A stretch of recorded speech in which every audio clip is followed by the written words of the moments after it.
Aujourd'hui, je vais vous parler d'un sujet qui concerne beaucoup d'entre nous, comment se protéger du mauvais œil, ou Al-Ayn, selon l'islam. Le mauvais œil, c'est cette énergie négative qui peut nous atteindre par la jalousie ou l'envie des autres. Le Coran le mentionne clairement et contre le mal de l'envieux quand il envie. C'est le verset 5 de la sourate Al-Falaq.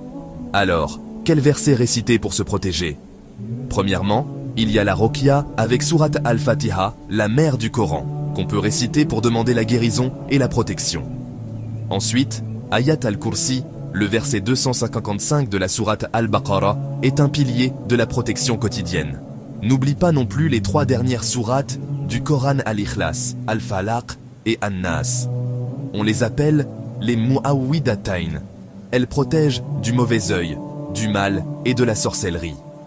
Petit plus, les 2 derniers versets de la sourate Al-Baqarah, 2, 285, 286, sont aussi une véritable forteresse spirituelle. En complément, il y a des invocations enseignées par le prophète.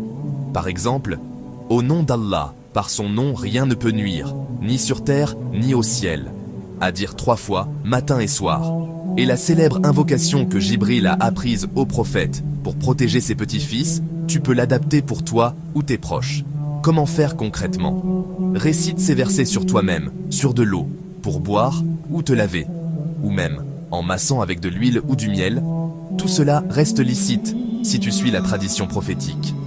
En résumé, pour se protéger du mauvais œil, récite ces versets et invocations avec une foi sincère et évite tout ce qui touche à la superstition ou à l'ésotérisme interdit.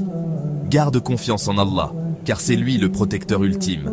Et avant de conclure, n'oubliez pas d'invoquer la bénédiction et le salut sur le prophète Muhammad.